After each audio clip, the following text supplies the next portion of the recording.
అందరికీ నమస్కారం. గత 2 రోజులుగా సోషల్ మీడియాలో ఈటీవీ పాడుతా తీగ ప్రోగ్రామ్ గురించి అండ్ జ్ఞాపక ఎంటర్టైన్మెంట్స్ ఆ ప్రొడక్షన్ గురించి చాలా డిస్కషన్ జరుగుతుంది. దాని మీద ప్రవస్తి గారు ఎలిగేషన్ చెప్పడం కూడా జరిగింది. సో ఆ క్లారిటీ ఇవ్వటం కోసమే నేను ఈ వీడియో చేస్తున్నాను. So point by point Pravasthi గారు ఏం చెప్పారో దాని గురించి నేను మీకు క్లారిటీ ఇవ్వబోతున్నాను. ఫస్ట్ ఆవిడ మాట్లాడిన దాంట్లో నాకు సాంగ్ సెలెక్షన్లోనే బయాస్ చేశారు. వాళ్ళ ఫేవరెట్ కంటెస్టెంట్లకి ఒక సాంగ్స్ ఇచ్చేవాళ్ళు, నాకు నచ్చిన పాటలు, నేను పాడలేని పాటలు అనుకున్నవి చూసి ఇస్తారు అని ఇలా మాట్లాడారు. బట్ సాంగ్ సెలెక్షన్ ఎలా ఉంటుంది అంటే చెప్తాను. మా ETV creative team and Gnapika creative team అంటే అనిల్ గారు అండ్ టీం అందరూ కలిసి వాళ్ళు ఒక 4 జోనర్స్ సెలెక్ట్ చేస్తారు ఎవ్రీ షెడ్యూల్. ఆ 4 జోనర్స్ని మనం కంటెస్టెంట్స్ పిల్లలందరికీ పంపిస్తాము. వాళ్ళందరినీ ఆ జోనర్స్లో మన ఛానల్కి ఉన్న రైట్స్ని ఏ ఆడియో రైట్స్ మనకైతే ఉన్నాయో వాటిలోంచి సెలెక్ట్ చేసి పాటలు ఇమ్మని చెప్తాం, మేము ఇవ్వము. వాళ్ళు ఒక్కొక్క కంటెస్టెంట్ మనకి 6 సాంగ్స్ ఇస్తారనమాట. ఆ 6 సాంగ్స్లోంచి ఇప్పుడు ఒకళ్ళు ఒక స్టైల్ ఆఫ్ సాంగ్ పాడితే రెండో కంటెస్టెంట్కి ఆ స్టైల్ లేకుండా చూస్తాం. అది వాళ్ళు సెలెక్ట్ చేసి పంపించిన 6 పాటల్లోంచి మాత్రమే తీసుకోవటం జరుగుతుంది. సో ఇది ఒక క్లారిటీ. ఈ 6 పాటల్లోంచి మేము ఇచ్చిన పాటని వాళ్ళు ప్రిపేర్ అయ్యి వాళ్ళు రిహార్సల్స్కి వచ్చి అక్కడి నుంచి నోటేషన్లు అన్నీ జరిగిన తర్వాత వాళ్ళు మేము రెడీ అన్న తర్వాత మా షూట్ డేట్ని మేము అనౌన్స్ చేసి షూట్ చేయడం జరుగుతుంది. ఇది సాంగ్ సెలెక్షన్ ప్రాసెస్ అండి. ఇందులో మేము ఎవరికి ఏమి బయాస్ చేసి ఇచ్చే ఛాన్స్ లేదని మీ అందరికీ అర్థమైంది కదా.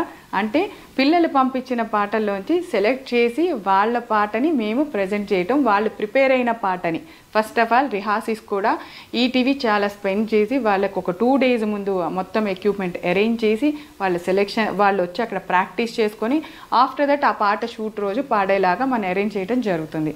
సో ఇంత దాంట్లో జరిగే ప్రాసెస్ని చాలా సింపుల్గా పాట సెలెక్షన్లో బయాస్ జరిగింది అని చెప్పి ప్రవస్తి గారు అన్నారు. సో ఇది క్లారిటీ అండి. సో అండ్ నెక్స్ట్ అసలు మెయిన్ ఎలిగేషన్ కాస్ట్యూమ్స్ ప్రాసెస్ ఎలా జరుగుతుందంటే ఇప్పుడు పిల్లలందరూ దగ్గర నుంచి వచ్చిన సాంగ్స్లో ఫైనల్ అయిన ప్రతి పాటలోంచి ఆ పాటకి తగ్గ ఏ డ్రెస్సులు బాగుంటాయి అనేది ఇట్స్ ప్యూర్లీ నేను డిసైడ్ చేసి ఇస్తానండి. అంటే మేకోవర్లో ఈ పాటకి ఈ డ్రెస్ వేసుకుంటే బాగుంటుంది అని నేను సెలెక్ట్ చేసినవి ఈటీవీకి పంపించిన తర్వాత ఈటీవీ వాళ్ళు మాకు ఎస్ అండి బాగున్నాయి ఇవి అని చెప్పిన తర్వాత నేను అవి డిజైనర్కి పంపించడం జరుగుతుంది. ఆ కాస్ట్యూమర్ ఏదైతే దాన్ని మేము పంపించిన ఫోటో ఉంటుందో దాన్ని డిజైన్ చేసి పిల్లలకి ఆ రోజు ఇవ్వటం జరుగుతుంది. ఇది ప్రాసెస్ అండి. ఇక్కడ ఎవరి చాయిస్ లేదు, పాటదే చాయిస్. పాటకి తగ్గట్టుగా మేము కాస్ట్యూమ్ డిజైన్ చేస్తాను తప్పితే అవి మనుషులకి తగ్గట్టుగా ఏ రోజు డిజైన్ చేయటం జరగలేదు. మీరు ఒక్కళ్ళే ప్రవస్తి గారు ఇది చెప్పింది. అండ్ ఇంకొక ఎలిగేషన్ కూడా చేశారు మీరు కాస్ట్యూమ్స్ పాయింట్లోనే. నన్ను కాస్ట్యూమర్ మీ బాడీకి ఏ డ్రెస్ సరిపోదు అని అన్నారు అని.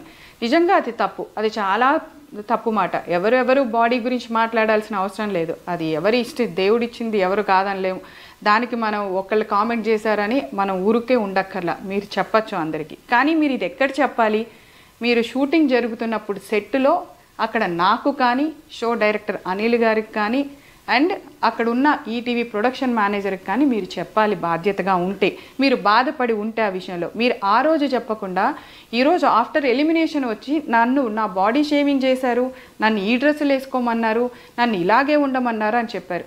ఇప్పుడు ఓన్లీ ప్రవస్తి గారికి ఏవైతే పొట్టి బట్టలు ఇచ్చామో అని మాట్లాడారో ఒక్కసారి 10 ఎపిసోడ్లు మనం ప్రవస్తి గారితో షూట్ చేయడం జరిగింది. ఆ 10 ఎపిసోడ్స్ కాస్ట్యూమ్స్ ఒకసారి చూడండి. ఇక్కడ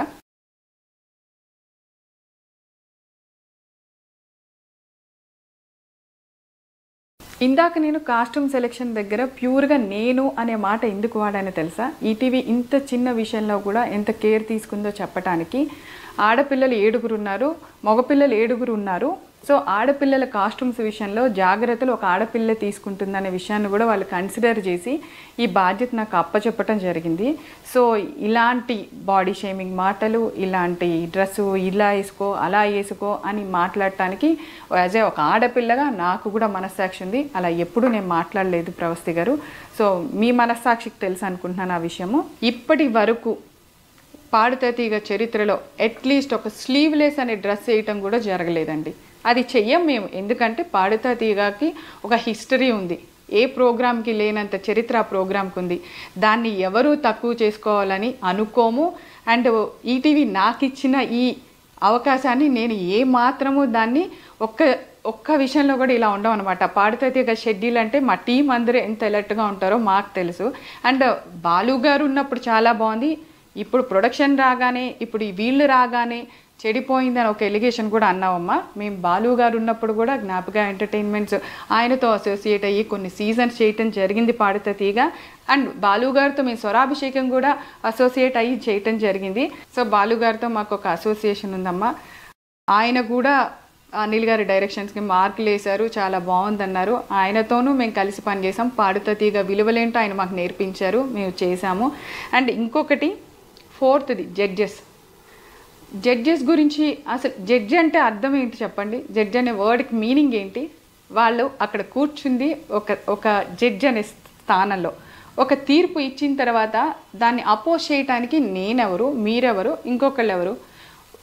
ఫర్ సపోజ్ ఎగ్జాంపుల్, ఏదైనా ఒక కేసులో ఇది జడ్జిమెంట్ ఫైనల్ అని చెప్పేసిన తర్వాత నేను ఏం చేయలేదు, నేను నిరపరాధిని, జడ్జిమెంట్ రాంగ్ ఇచ్చారు, ఆ జడ్జి తప్పు చేశారు అంటే కుదురుతుందా? ఇట్స్ లా ప్రకారం వెళ్తుంది. సో ఇక్కడ జడ్జిమెంట్ కూడా ప్రతిదీ మీరు పాడిన పాటలకి వాళ్ళు ఇచ్చిన జడ్జిమెంటు ఒక మార్క్ షీట్ మా దగ్గర ఉంటుంది. ఆ మార్క్ షీట్లోంచి మేము అన్ని టోటల్ చేయగా మేమేమి మిమ్మల్ని ఒక ఎపిసోడ్కి ఎలిమినేట్ చేయాల, 2 ఎపిసోడ్కి ఎలిమినేట్ చేయాల, 4 ఎపిసోడ్స్కి ఒక ఎలిమినేషన్ జరుగుతూ ఉంటుంది. ఆ 4 ఎపిసోడ్స్ అంటే మీరు 4 పాటలు పాడుంటారు. 4 జోనర్స్లో ఉంటాయి. ఆ 4 జోనర్స్లో మీకు వచ్చిన మార్కులు టోటల్ చేసిన తర్వాత మాకు జడ్జెస్ నుంచి ఆ మార్క్ షీట్ వచ్చాక జస్ట్ మేము అనౌన్స్ చేయటం తప్పితే ఇందులో ఎవరికి ఎటువంటి రైట్ లేదు, ఈవెన్ ఇంక్లూడింగ్ ఈటీవీ యాజమాన్యంతో సహా. జడ్జెస్ ఇచ్చిన మార్కుని మేము అక్కడ ప్రజెంట్ చేయవలసిందే. ఇది ఫస్ట్ రూల్. అండ్ మీరు అగ్రిమెంట్ రాసేటప్పుడు కూడా, మీరు సంతకం పెట్టేటప్పుడు కూడా జడ్జిమెంట్కి మేము గౌరవిస్తాము అనే పాయింట్ ఉంటుంది. అది చదువుకొని ఉంటే బాగుండేది ప్రవస్తి. మీకు అన్ని పాయింట్స్ మీరు అడిగిన, మీకు అనిపించిన, బాధగా అనిపించిన అన్ని పాయింట్స్ మీద బయట వాళ్ళకి అర్థం అవ్వాలి అని చెప్పి నేను క్లారిటీ ఇవ్వటం జరిగింది. సో మీకు ఎందుకో మీ ఆలోచనలో మీకు అవి తప్పులుగా అనిపించాయి. డెఫినెట్గా నీకు మంచి ఫ్యూచర్ ఉంది. ఇలాంటివన్నీ పక్కకు పెట్టి నువ్వు డెఫినెట్గా నీ లైఫ్లో ఫైట్ చేసి మళ్ళీ అగైన్ ఒక సింగర్గా చూడాలనుకుంటున్నాము.